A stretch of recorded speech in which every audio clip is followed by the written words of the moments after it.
Assalamualaikum warahmatullahi wabarakatuh. Bismillahirrahmanirrahim. Innal hamdalillah nahmaduhu wa nasta'inuhu wa nastaghfiruh wa na'udzu billahi min shururi anfusina wa sayyiati a'malina. Man yahdihillahu fala mudilla lahu wa man yudlil fala hadiya lahu.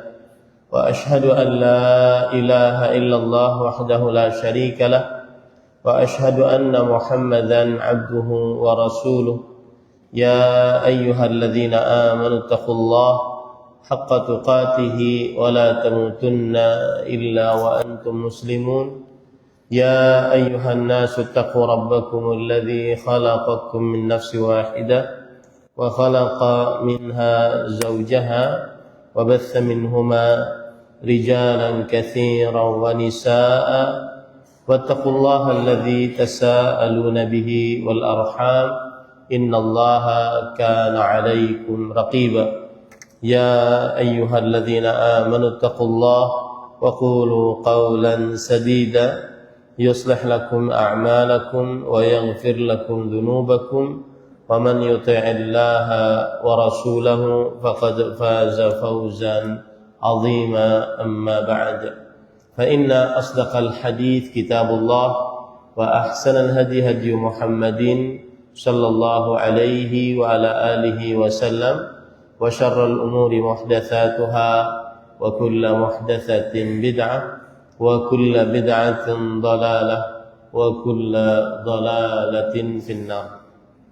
Alhamdulillah, kita bersyukur pada Allah Subhanahu wa taala pada hari ini, hari Sabtu pagi 1 Jumadil Akhirah 1447 Hijriah, bertepatan dengan 22 November 2025, kita kembali dimudahkan oleh Allah Subhanahu wa taala untuk bertemu di dalam sebuah kajian Islam ilmiah intensif atau yang disebut dengan Daurah Syar'iyyah fi Syarhi Nawaqidi al-Islam li Fadilat al-Imam Syekhul Islam Muhammad bin Abdul Wahhab rahimahullah.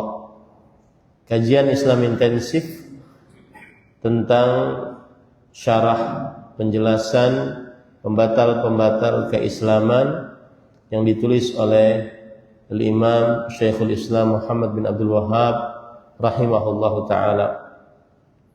Salawat dan salam semoga selalu Allah berikan kepada Nabi kita Muhammad sallallahu alaihi wa ala alihi wasallam, pada keluarga beliau, para sahabat, serta orang-orang yang mengikuti beliau sampai hari kiamat kelak.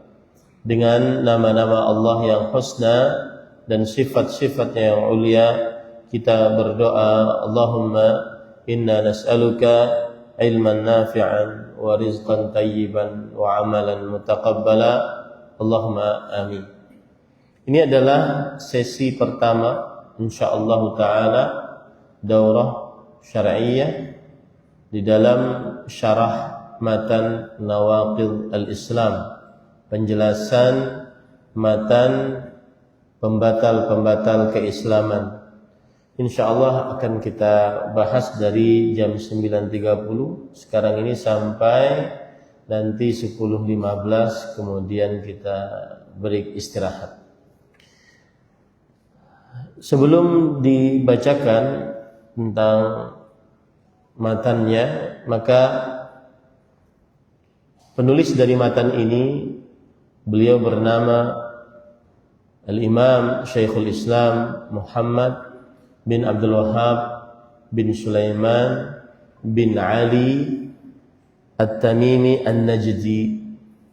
Muhammad bin Abdul Wahhab bin Sulaiman bin Ali At-Tamimi An-Najdi, dan beliau lahir pada tahun 1115 Hijriah di sebuah daerah bernama Uyainah di kota Najd. Kemudian beliau belajar ilmu agama dari bapaknya, yaitu Abdul Wahhab, dan bapaknya ini adalah seorang hakim ahli ilmu di Uyainah dan juga ahli fatwa. Dan juga kakek beliau Sulaiman bin Ali adalah mufti ad-Diyar an-Najdiyah, ahli fatwa bagi penduduk kota Najd. Beliau menghafal Al-Quran sebelum 10 tahun, kemudian menyibukkan dirinya dengan menimba ilmu agama. Dan beliau salah satu ulama yang juga melakukan ar-rihlah fi talabil ilm, yaitu melakukan perjalanan bersafar di dalam menimba ilmu agama. Di antaranya adalah ke negeri Hijaz. Hijaz yaitu kota Mekah dan kota Madinah. Sedangkan beliau sendiri berasal dari kota Najd yang sekarang dekat dengan Riyadh, merupakan ibu kota Arab Saudi. Kemudian setelah itu beliau kembali ke daerahnya yaitu Uyainah. Kemudian beliau pergi juga bersafar untuk menuntut ilmu agama ke kota Basrah, yaitu di negeri Irak. Kemudian beliau mengambil ilmu di sana, beberapa ilmu dari para ulama, dan kemudian beliau pergi ke Ahsa. Ahsa adalah timurnya Arab Saudi. Kemudian belajar dari para ulama-ulama yang ada di Ahsa. Lalu beliau pergi ke daerah namanya Huraymila pada tahun 1140 Hijriah. Kemudian setelah itu beliau kembali ke Uyainah, daerah asal beliau, pada tahun 1153 Hijriah. Kemudian akhirnya menetap di kota Dir'iyah, bertemu dengan pendiri Arab Saudi yang pertama, Muhammad bin Saud. Akhirnya mendirikan kerajaan Arab Saudi yang disebut dengan Al-Mamlakah Al-Arabiyah As-Saudiyah, karena pendirinya dari Muhammad bin Saud. Dan beliau banyak menulis tulisan-tulisan, baik dalam skala yang ringkas ataupun tengahan ataupun besar. Di antara tulisan-tulisan beliau yang sangat populer dan sangat bermanfaat untuk kaum muslimin adalah kitab Tauhid, alladzi huwa haqqullahi 'alal 'abid, yang dengan kitab ini seseorang mengetahui hakikat tauhid, keutamaan tauhid dan penerapan tauhid, dan juga kebalikan dari tauhid, hakikat kesyirikan, bahaya kesyirikan, dan macam-macam jenis kesyirikan.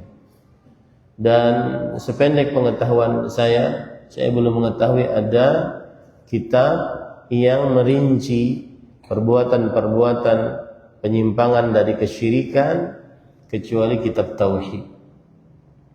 Kemudian juga kitab Kashfus Syubuhat, yaitu menyingkap syubhat-syubhat orang-orang yang beribadah kepada ahli kubur, yang berdoa kepada ahli kubur. Kemudian beliau juga mempunyai tulisan Al-Usul Ats-Tsalatsah, 3 landasan pokok beragama, mengenal Allah, mengenal agama Islam, dan mengenal Nabi Muhammad SAW dengan dalil-dalilnya. Kemudian beliau juga menulis kitab Nawaqidul Islam. Nawaqidul Islam yang kita pelajari pada kesempatan pagi ini. Dan Nawaqidul Islam adalah tulisan mungkin cuma 2 lembar yang beliau tulis, akan tetapi mengandung hal-hal yang sangat penting dari pembatal-pembatal keislaman. Kemudian yang ke-6 atau yang ke-5 yang beliau tulis juga Masail al-Jahiliyah, kebiasaan-kebiasaan kaum jahiliyah yang seharusnya kaum muslimin menjauhinya. Kemudian yang ketujuh adalah Mukhtasar Zadil Ma'ad, ringkasan dari kitab Zadil Ma'ad yang ditulis oleh Imam Ibnu Qayyim Al-Jauziyah rahimahullah, yang di dalam kitab tersebut terdapat sejarah Nabi, kemudian petunjuk-petunjuk sunnah-sunnah Rasul sallallahu alaihi wasallam.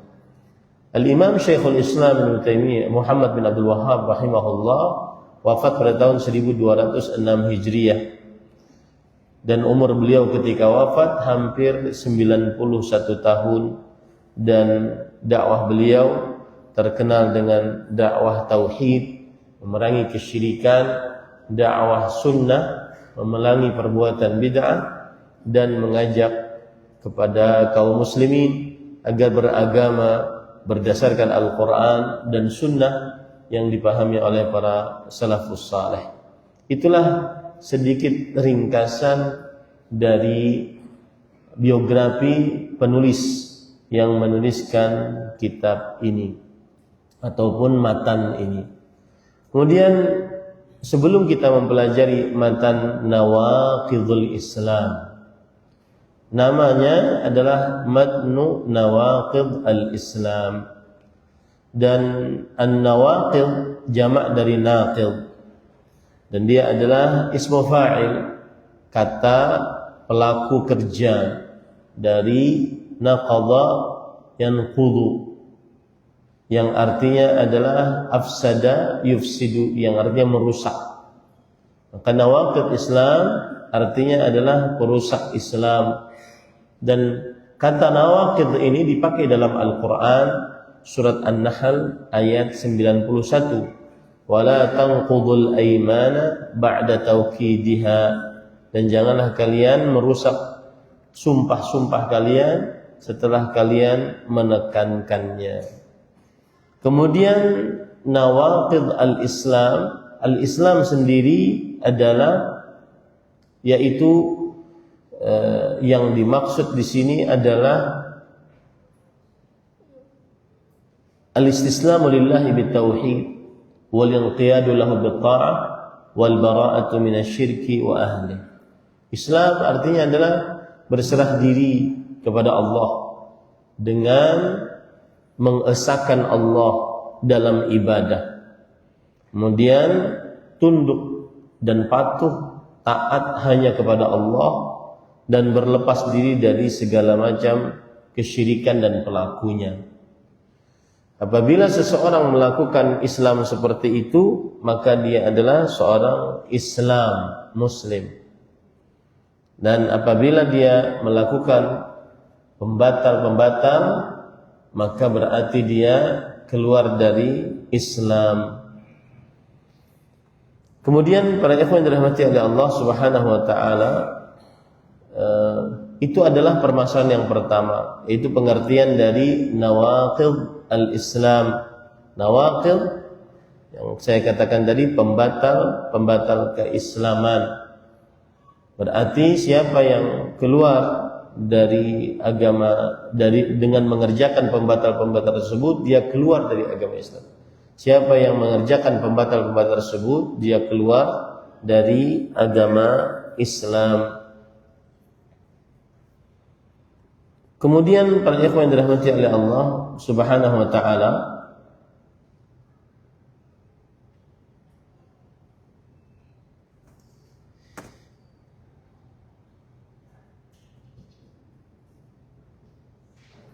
termasuk daripada pendahuluan tentang nawaqidul Islam adalah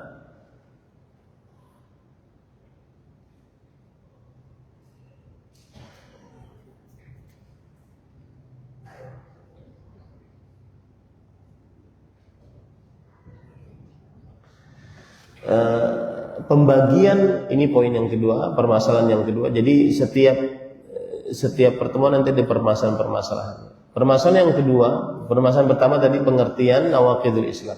Permasalahan yang kedua adalah pembagian orang kafir.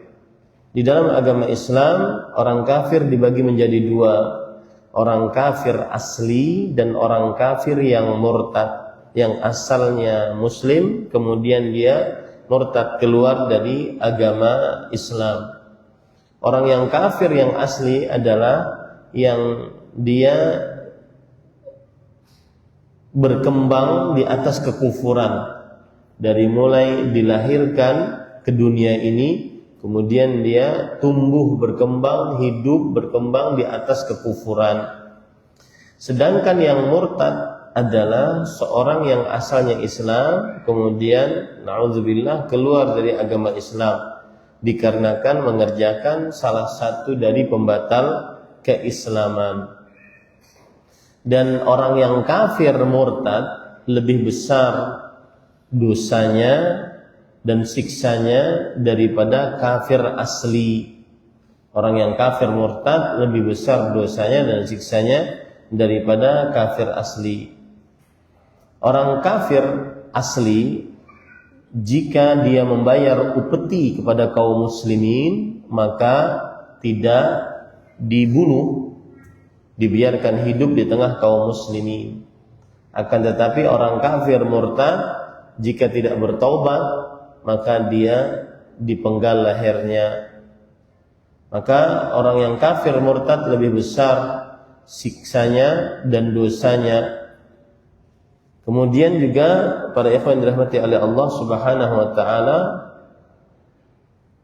yang patut diperhatikan juga, seseorang akan dinyatakan murtad apabila dia mengerjakan salah satu dari pembatal keislaman. Tidak mesti harus seluruh pembatal keislaman dia kerjakan baru dia dinyatakan murtad. Tidak. Tetapi salah satu dari pembatal keislaman maka dia dinyatakan sebagai seorang murtad. Nah, apa yang disebutkan oleh penulis yaitu nawaqid al-Islam, maksudnya adalah pembatal-pembatal orang-orang yang mengaku dirinya sebagai seorang muslim, yaitu barang siapa yang dulunya muslim kemudian dia melakukan pembatal-pembatal tersebut maka dia adalah seorang yang murtad, seorang yang murtad. Itu poin yang kedua. Kemudian poin yang ketiga yaitu pengkafiran yang disebut dengan takfir. Pengkafiran ada dua macam. Yang pertama adalah pengkafiran disebabkan karena sifat dan perbuatan. Pengkafiran disebabkan karena sifat dan perbuatan.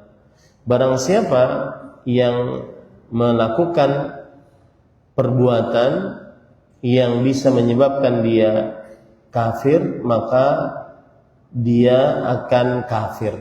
Seperti misalkan dia bersumpah dengan nama selain Allah, maka dia kafir.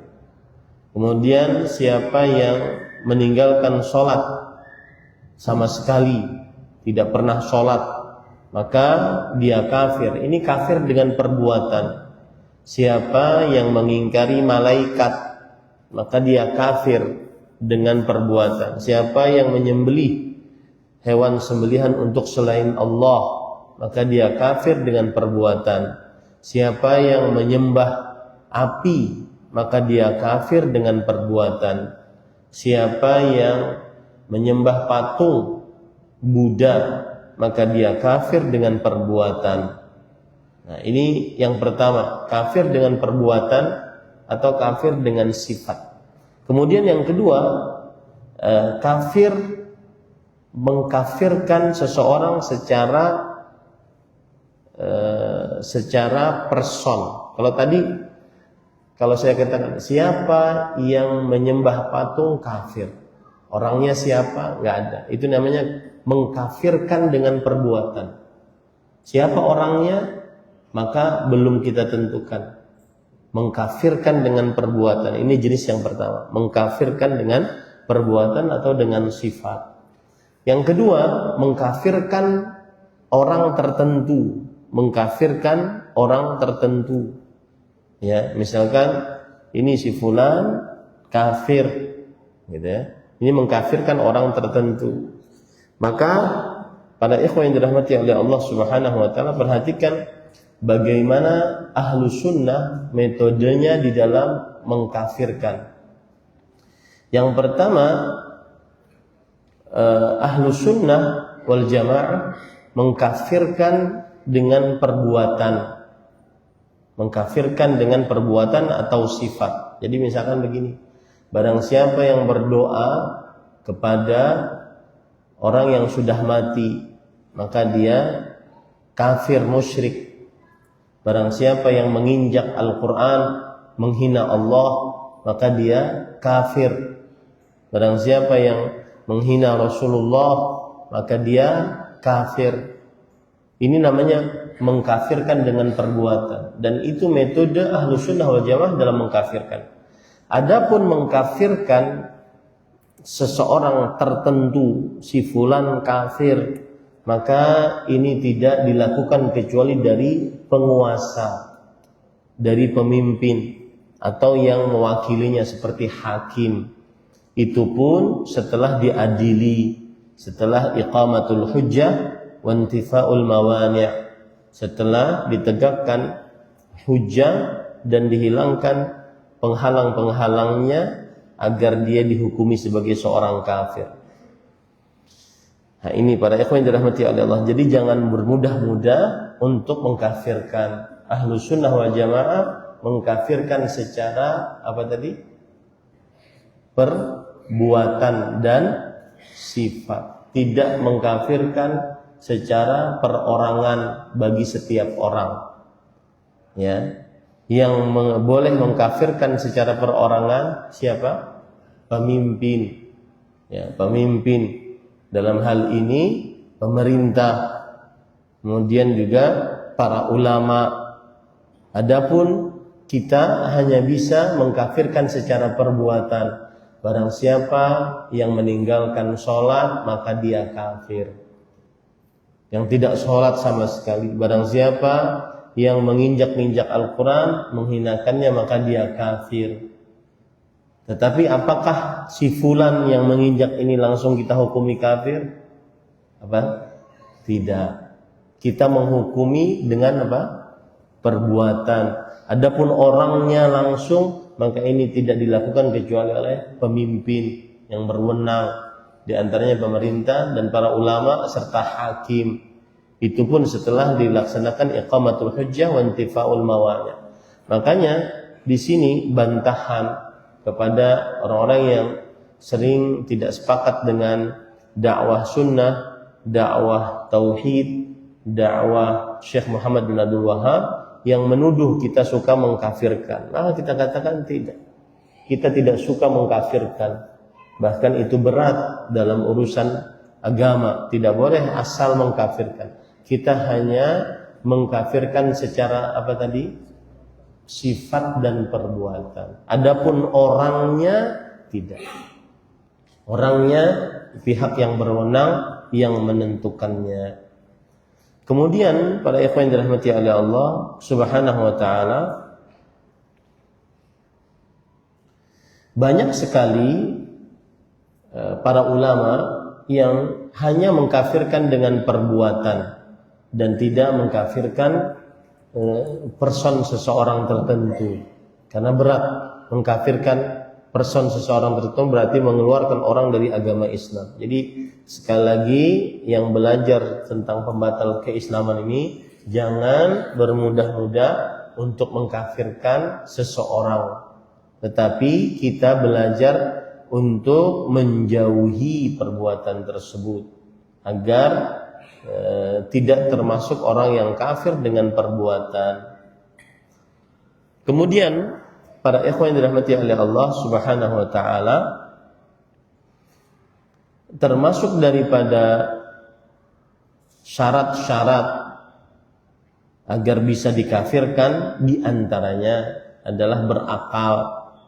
Maka barang siapa yang mengucapkan ucapan kekufuran, misalkan saya adalah Tuhan alam semesta, ucapan kekufuran, tapi hilang akalnya, maka tidak dikafirkan orang tersebut karena tidak berakal.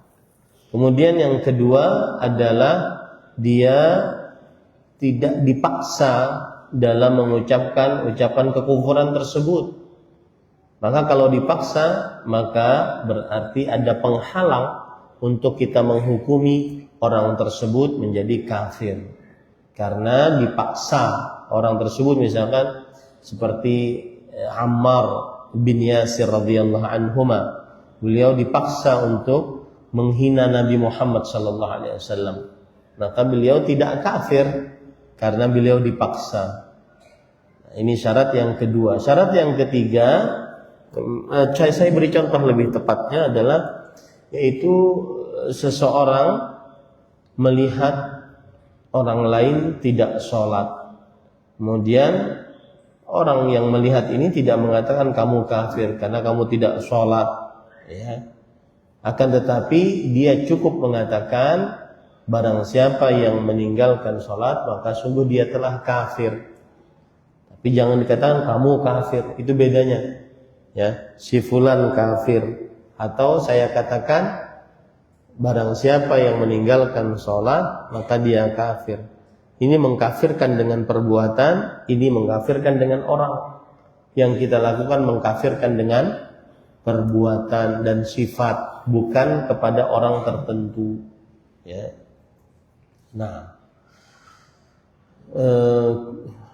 kemudian sebagai pendahuluan yang keempat juga,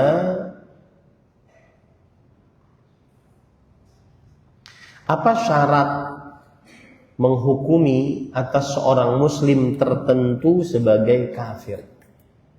Ini poin yang keempat. Apa syarat menghukumi seorang muslim tertentu sebagai orang kafir? Syaratnya adalah yang pertama, an yakuna aliman bi tahrimi hadzal syai' al-mukaffir. Orang yang melakukan itu, kekufuran itu, dia tahu, mengetahui bahwa ini adalah perbuatan yang diharamkan dan mengkafirkan. Kalau enggak tahu berarti tidak bisa dikafirkan. Kalau tidak tahu berarti tidak bisa dikafirkan. Dia tahu bahwa menghina Allah, menghina Rasulullah, menghina Al-Quran termasuk kekufuran, dan dia tahu keharaman itu, tapi dia tetap lakukan. Maka ini bisa dihukumi secara takfir, secara muayyan, secara tertentu, person tertentu. Tapi ingat sekali lagi, itu bukan tugas seluruh kaum muslimin, tugas hanya pemerintah. Syarat yang kedua, an yakuna muta'ammidan li fi'lihi, dia sengaja melakukannya. Sengaja, saya sengaja melakukan itu. Menginjak Al-Quran, menghina Allah, menghina Rasulullah, menghina Al-Quran, saya sengaja. Maka ini termasuk daripada syarat dihukumi seorang muslim secara tertentu, muayyan, dengan kekafiran. Kemudian yang ketiga, an yakuna mukhtaran. Muslim yang melakukan pembatal keislaman ini, dia memang sengaja memilih melakukan pembatal keislaman itu, dia memilihnya, bukan dipaksa. Dia memilihnya, bukan dipaksa. Nah, ini 3 syarat sampai diperbolehkan seseorang muslim dihukumi tertentu, dihukumi sebagai kafir. Tapi ingat, ini bukan tugas setiap orang, bukan tugas orang umum. Apa tadi 3 syaratnya? Yang pertama, mengetahui sesuatu yang diharamkan, yang mengkafirkan tersebut. Kalau dia tahu bahwa ini haram, bahwa ini dilarang dalam agama dan mengkafirkan apabila dilakukan, lalu tetap dia lakukan, maka ini terkumpul syarat padanya untuk dikafirkan. Yang kedua syaratnya apa tadi? Sengaja melakukan perbuatan tersebut. Dia bukan tidak sengaja, bukan karena lupa, tapi dia sengaja melakukan perbuatan tersebut. Kemudian yang ketiga syaratnya apa? Memilih. Memilih itu artinya dia memang melakukannya dengan pilihannya, dengan sadar, bukan karena dipaksa. Bukan karena dipaksa. Nah, Kemudian permasalahan yang kelima, para ikhwan yang dirahmati oleh Allah Subhanahu wa taala, apabila ada seorang yang melakukan salah satu dari pembatal keislaman, kemudian dia bertaubat, apakah diterima taubatnya? Apabila ada seorang melakukan salah satu pembatal keislaman, lalu dia bertaubat, apakah diterima taubatnya? Jawabannya iya. Allah akan menerima taubatnya selama dia ikhlas, menyesal atas perbuatan dosanya, memutuskan dari dosa tersebut, bertekad untuk tidak mengulanginya, dan yang kelima, dilakukan saat masih hidup atau sebelum kiamat. Apapun perbuatan pembatal keislaman yang pernah dia lakukan, kalau dia bertobat, maka akan diampuni oleh Allah Subhanahu wa taala. Allah berfirman di dalam surat Thaha ayat 82, wa inni laghaffarul liman taba wa amana wa amila salihan tsumma ihtada. Sesungguhnya aku benar-benar mengampuni bagi siapa yang bertobat, beriman, beramal saleh, kemudian mendapatkan petunjuk. Ini ayat menunjukkan bahwa Allah Subhanahu wa taala akan menerima tobat orang yang melakukan pembatal keislaman, ya, apapun pembatal keislamannya tersebut. Kemudian juga dalam ayat surat Al-Baqarah ayat 217, "Wa man yartadid minkum an dinihi fayamut wa huwa kafir." Barang siapa yang murtad dari kalian dari agamanya, lalu dia meninggal dalam keadaan kafir. Ayat ini mafhumnya, pemahamannya adalah kalau dia bertobat sebelum meninggal, Allah akan menerima taubatnya. Adapun dia murtad lalu meninggal sebelum bertobat, maka dia adalah mati dalam kekufuran. Bahkan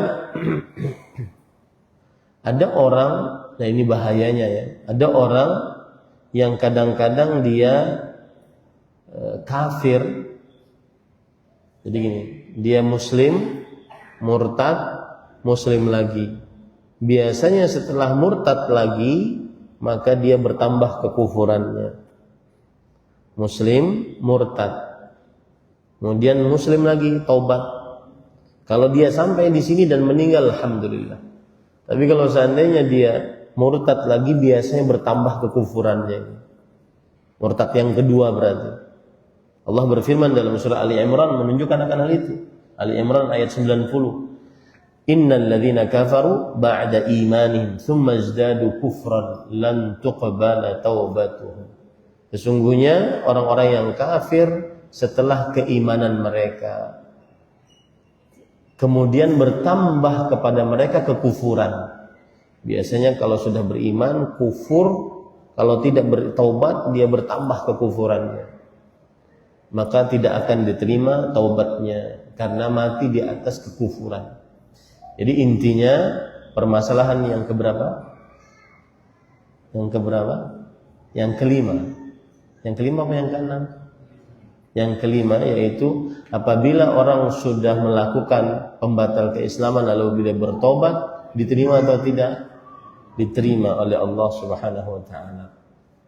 Permasalahan yang ketujuh, yang terakhir sebagai pendahuluan adalah yaitu apakah pembatal keislaman ada jumlah bilangannya tertentu sebagaimana yang disebutkan oleh Al-Imam Syekhul Islam Muhammad bin Abdul Wahhab rahimahullah di dalam matan Nawaqidul Islam ini yang cuma 10. Maka jawabannya pembatal keislaman lebih banyak daripada 10.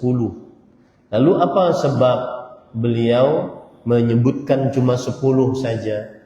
Yang pertama sebabnya adalah bahwa pembatal-pembatal keislaman ini mimma ittafaqa al-ulama ala kauniha nawaqidan lil Islam.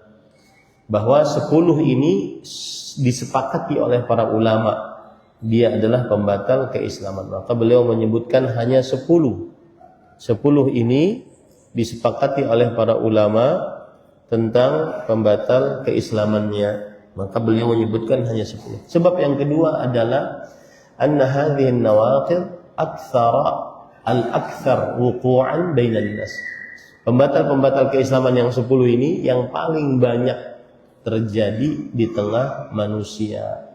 Ini sebab yang kedua. Sebab yang ketiga, kenapa beliau hanya menyebutkan 10 saja? Anna hadhihi an-nawaqid ashad an-nawaqid khataran. Pembatal keislaman yang 10 ini adalah paling berbahaya daripada pembatal-pembatal keislaman yang lain.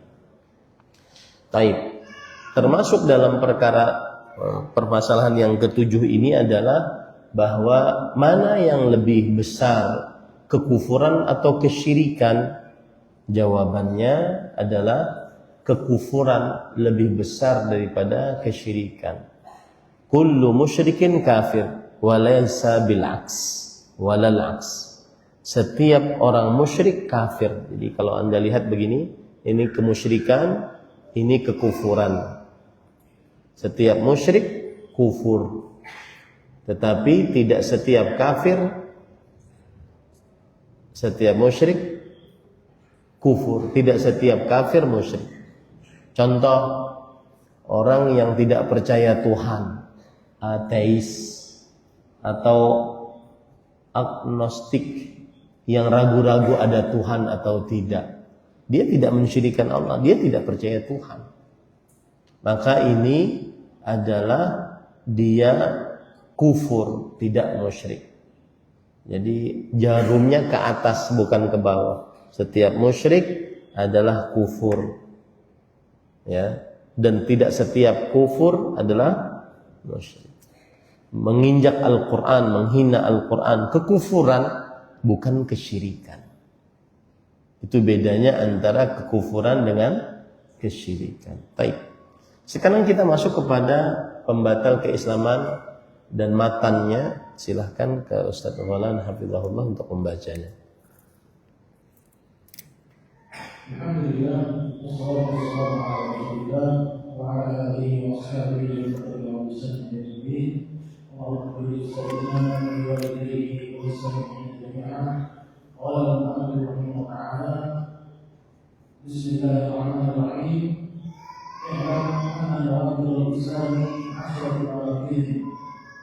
Ketahuilah bahwa pembatal-pembatal Islam itu ada 10, yaitu al-awwal asyirku bi ibadatillahi qala ta'ala inna allaha la yaghfiru an yushraka bihi wa yaghfiru ma duna dhalika liman yasha' wa qala ta'ala innahu man yushrik billah faqad harrama Allahu 'alaihi al-jannah wa ma'wahu an-nar wa ma lil-kafirin min ansar.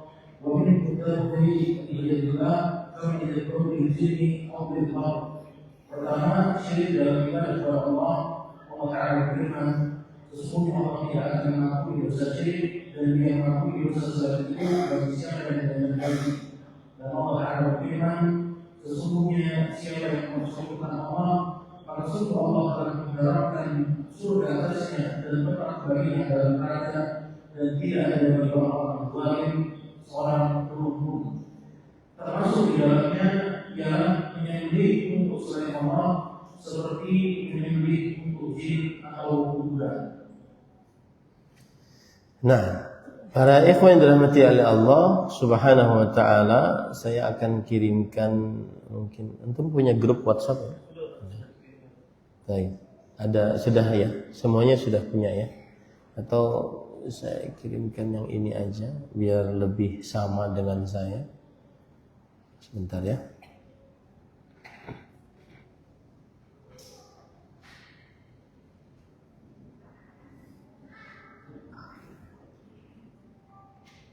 Mohon ditunggu sebentar.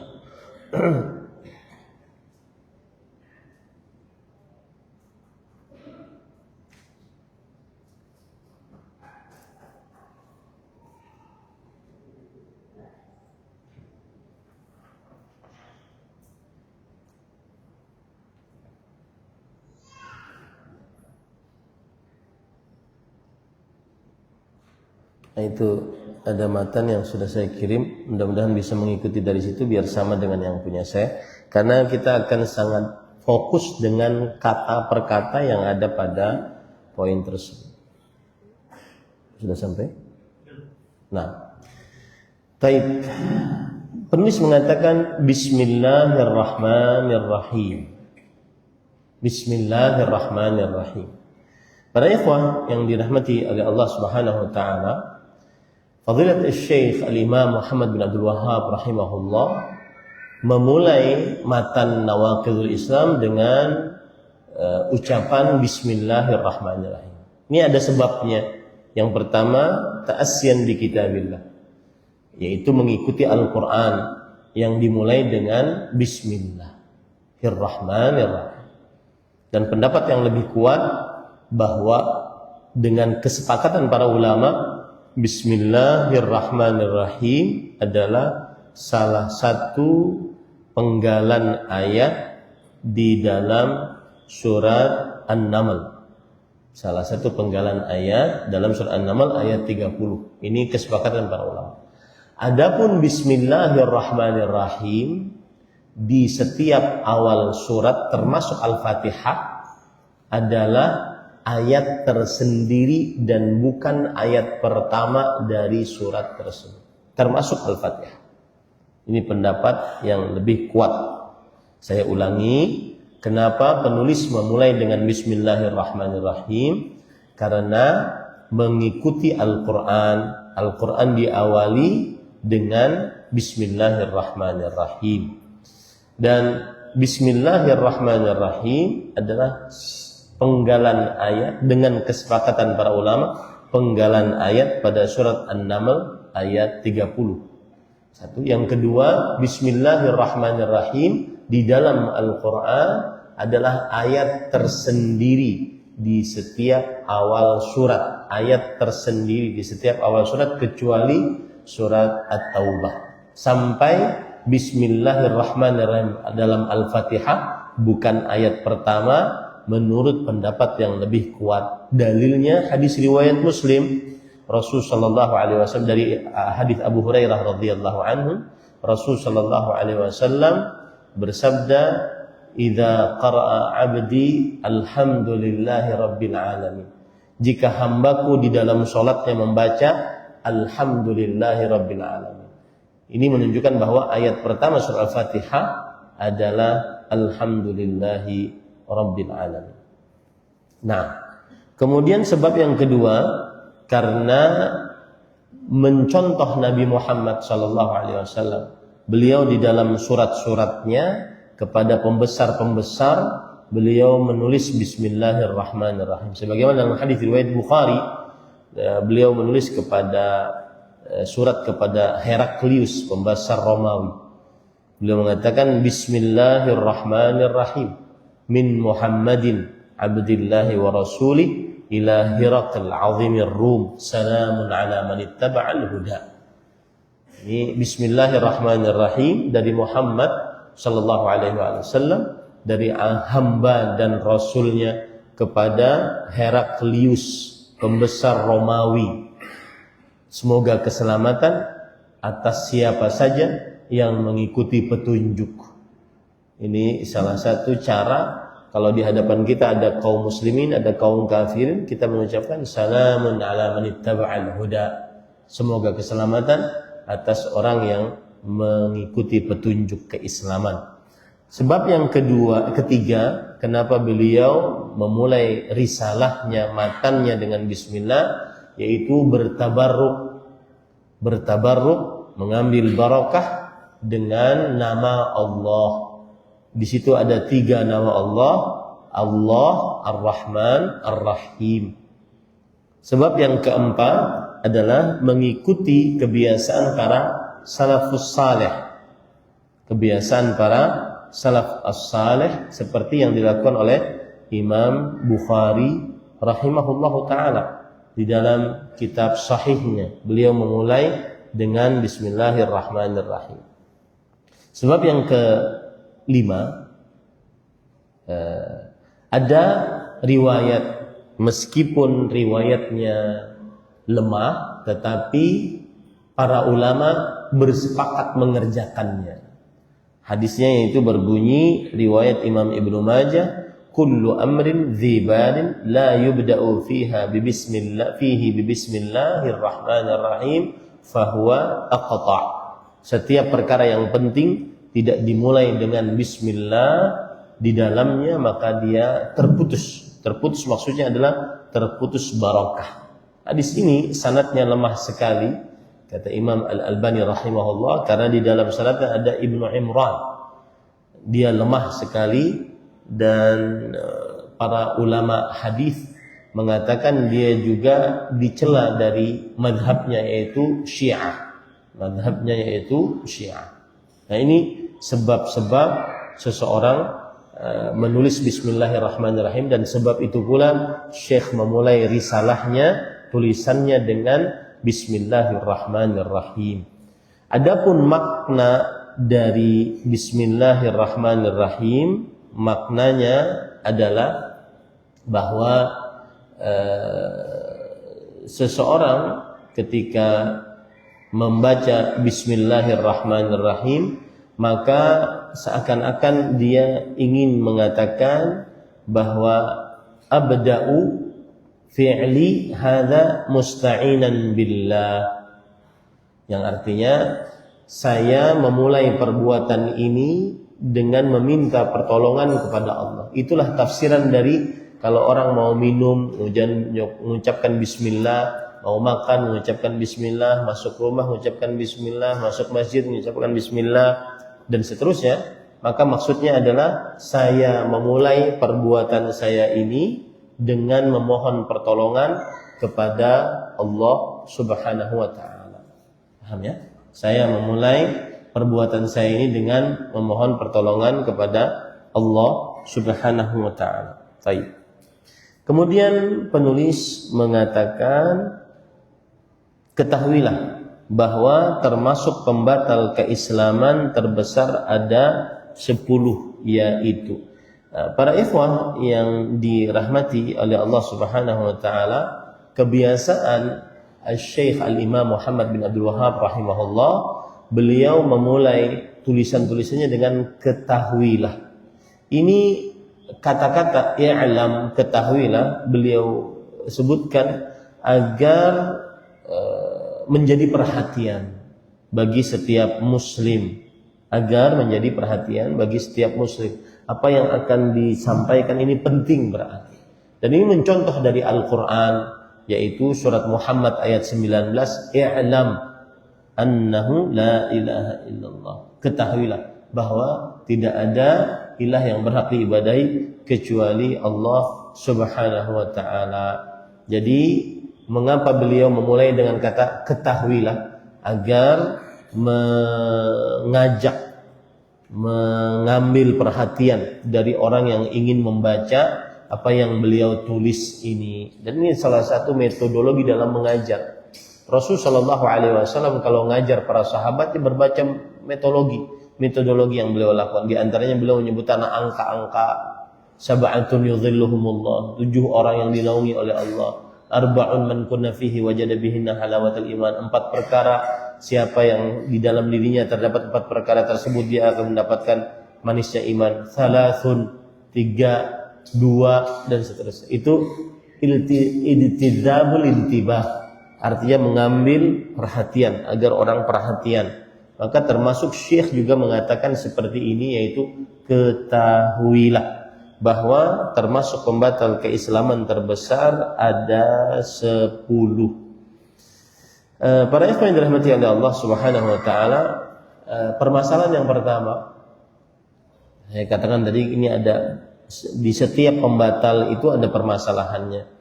Permasalahan yang pertama adalah seorang muslim wajib takut kehilangan agamanya. Seorang muslim wajib takut menjadi murtad. Seorang muslim wajib takut akidahnya rusak. Dan ini dicontohkan oleh Nabi Ibrahim alaihi salam, yang mana beliau berdoa kepada Allah, wajnubni wa baniya an na'budal asnam, dan jauhkanlah aku dan keturunanku dari menyembah berhala. Surat Ibrahim ayat 35. Ayat ini memberikan pelajaran kepada kita bahwa seorang Khalilullah takut kehilangan agamanya.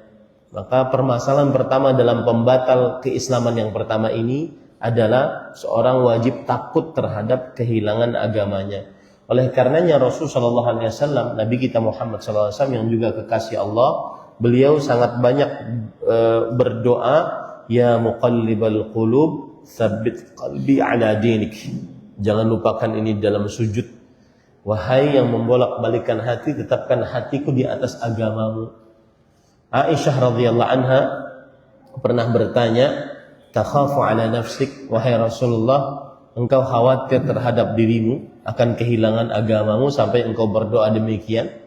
Kemudian Rasulullah SAW mengatakan, ya Aisyah, wahai Aisyah, wa yu'amminuni wa qulubul ibad baina asbu'aini min asabi'ir rahman. Wahai Aisyah, apa yang membuatku aman dari hilangnya agama? Apa yang membuatku aman dari hilang agama di dalam diriku? Sedangkan kalbu makhluk-makhluk di antara dua jari jemarinya Allah Subhanahu wa taala, Allah membolak-balikkan sekehendaknya. Hadis riwayat Imam Ahmad. Dan Sufyan bin Sa'id bin Masruq Ats-Tsauri rahimahullah, seorang salafus salih dari kalangan tabi'in atau tabi'ut tabi'in, beliau mengatakan, inni akhafu an uslabal iman 'indal maut. Saya sangat takut ketika beliau dalam keadaan sekarat mau meninggal, beliau berkata, sesungguhnya aku sangat takut dicabut keimanan saat kematian. Maka kita sebagai seorang muslim harus takut agama hilang dari diri kita. Harus khawatir akidah hilang dari diri kita, karena tidak ada yang sesuatu yang paling berharga dalam diri kita kecuali akidah kita, agama kita. Dan apalagi Rasulullah SAW sudah memberitahukan dalam hadis riwayat Muslim dari Abu Hurairah radhiyallahu anhu, akan ada orang-orang yang murtad dan sangat cepat sekali kemurtadannya. Rasulullah SAW bersabda, innaha satakunu fitan kaqita'il lailil mudhim. Sesungguhnya akan terjadi fitnah. Fitnah di sini maksudnya adalah kegoncangan-kegoncangan, kerusakan-kerusakan, perkara-perkara yang menghantarkan seseorang rusak agamanya.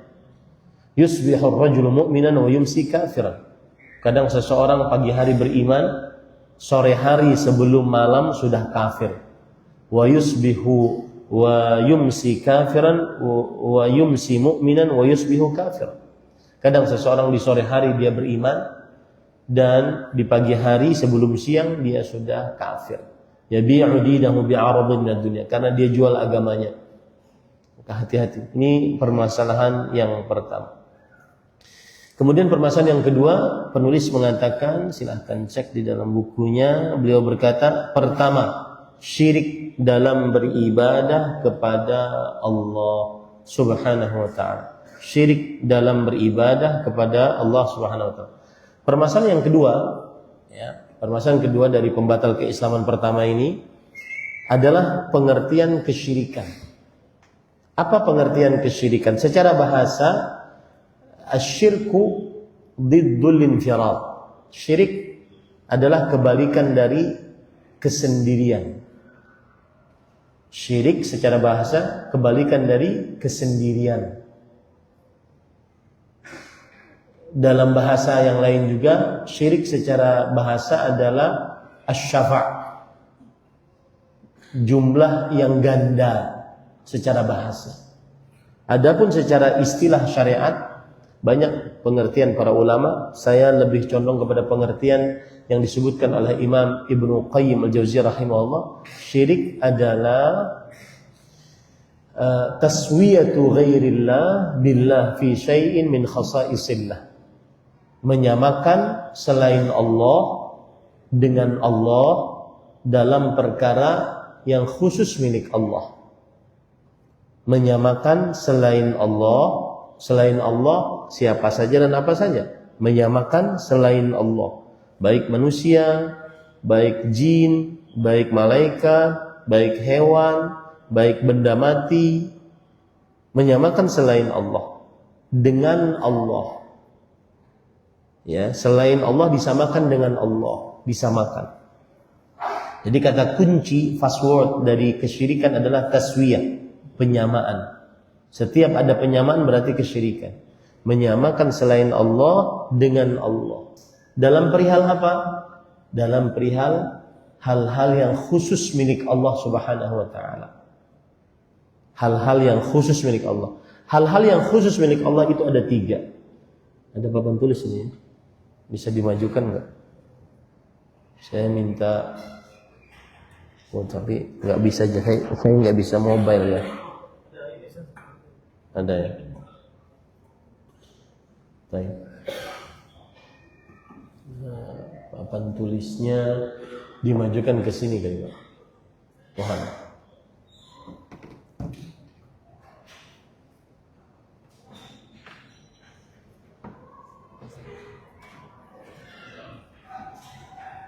Ada yang ini nggak? Nggak ada. Biar nggak pakai itu, lepas.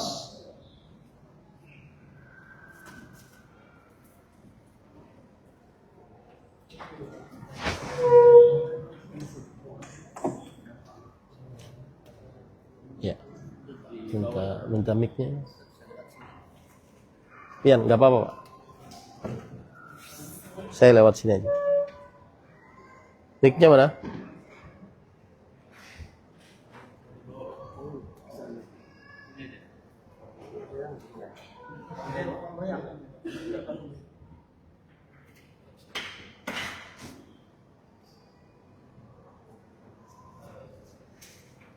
Ada mic-nya?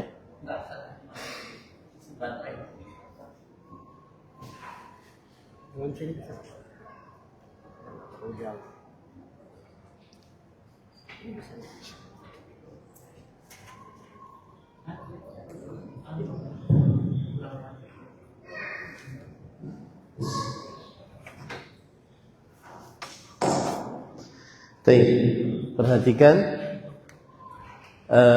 kita sekarang mempelajari tentang definisi kesyirikan. Kita katakan kesyirikan adalah taswiyah,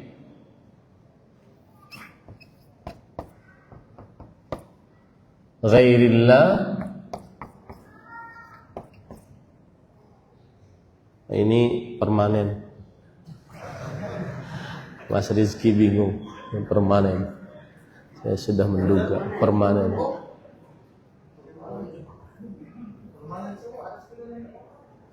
Baik.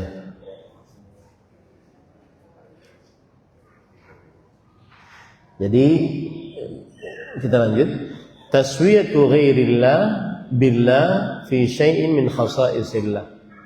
Menyamakan selain Allah dengan Allah dalam perkara yang khusus milik Allah.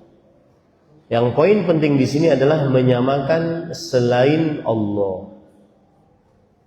Selain Allah siapa saja?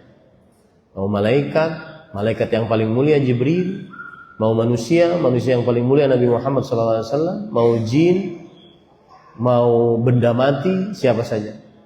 Disamakan dengan Allah dalam perkara yang khusus milik Allah Subhanahu wa ta'ala. Perkara khusus milik Allah ada 3. Yang pertama adalah ar-rububiyah, yaitu kekuasaan. Kekuasaan di sini ada al-khalqu wal mulku wat tadbir, penciptaan, pengaturan dan kuasa. Maka itu khusus milik Allah Subhanahu wa ta'ala. Kemudian yang kedua al-asma wa sifat, menyamakan selain Allah dengan Allah dalam perkara khusus milik Allah, yaitu nama-nama dan sifat-sifat Allah Subhanahu wa ta'ala. Kemudian yang ketiga adalah al-uluhiyah, yaitu peribadatan, menyamakan selain Allah dengan Allah dalam perkara ibadah. Taswiyati ghairillah billah fi syai'in min khasa'isillah. Menyamakan, ingat selalu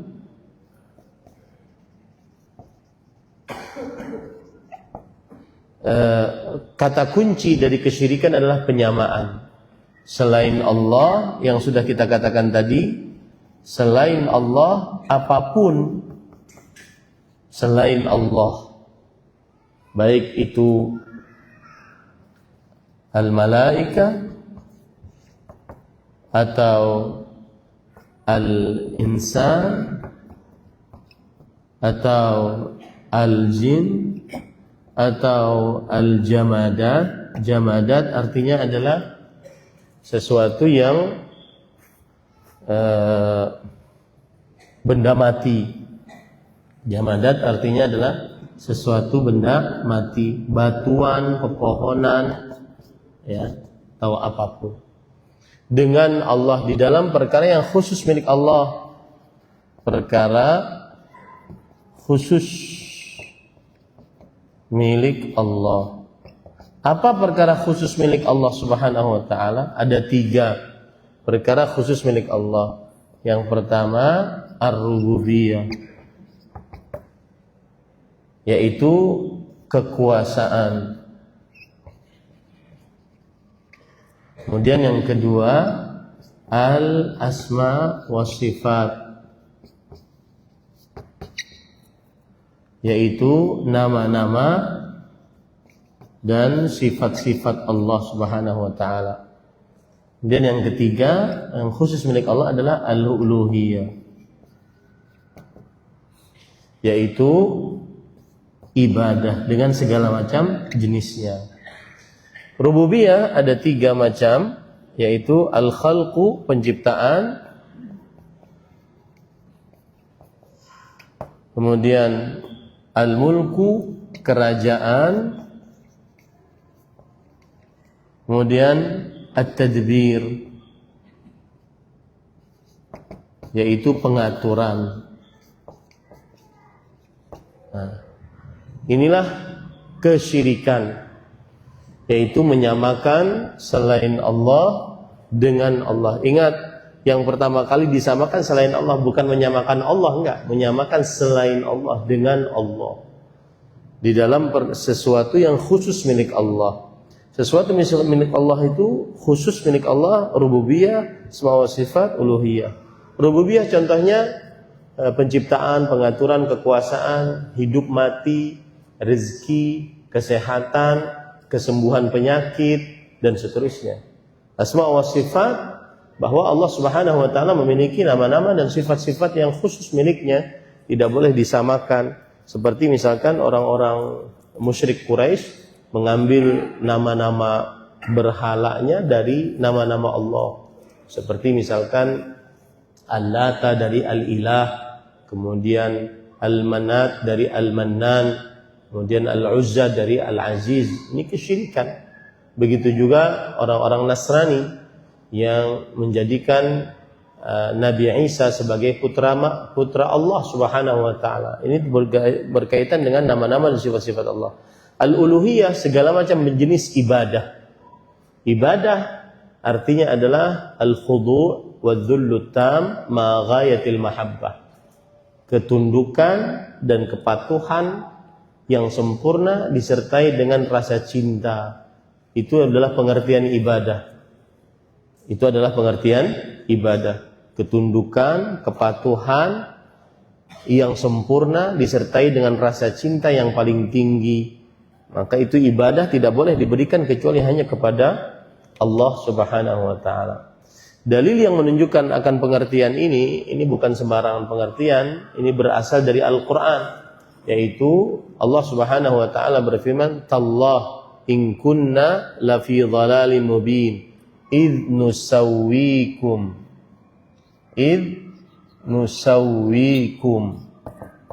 bi rabbil alamin.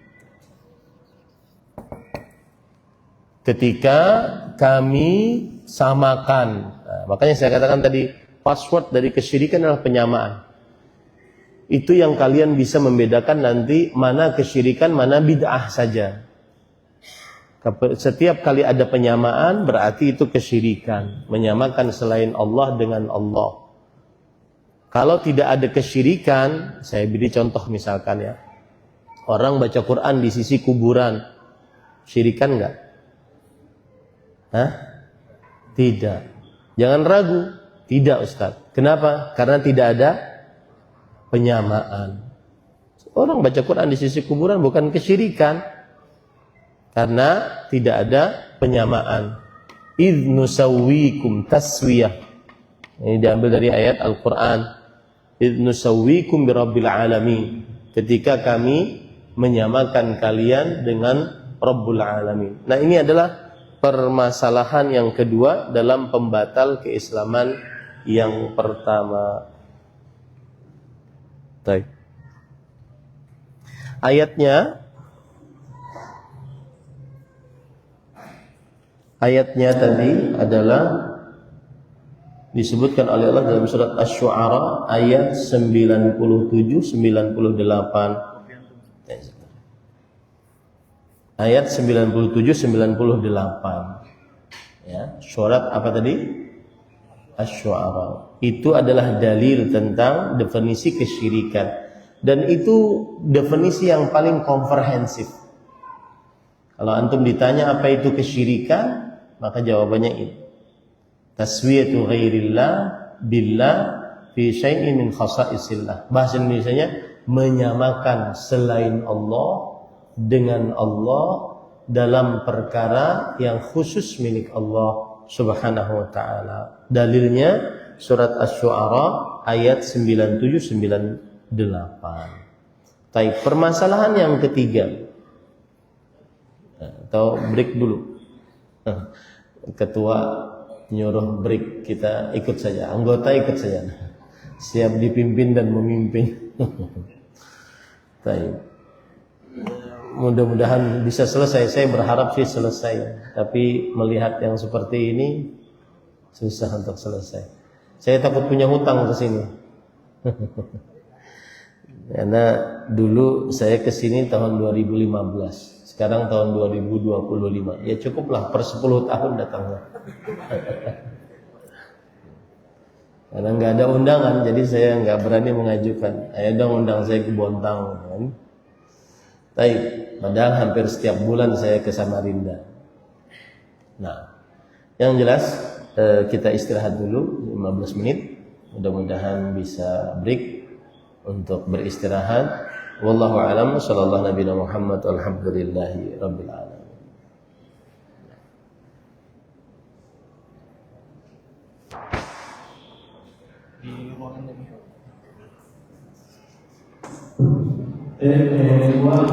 Kita tulis sejenak kurang lebih 15 menit. Kami mohon kepada ikhwan sekalian untuk bisa istirahat di teras masjid. Insyaallah ada snack yang akan disediakan oleh panitia.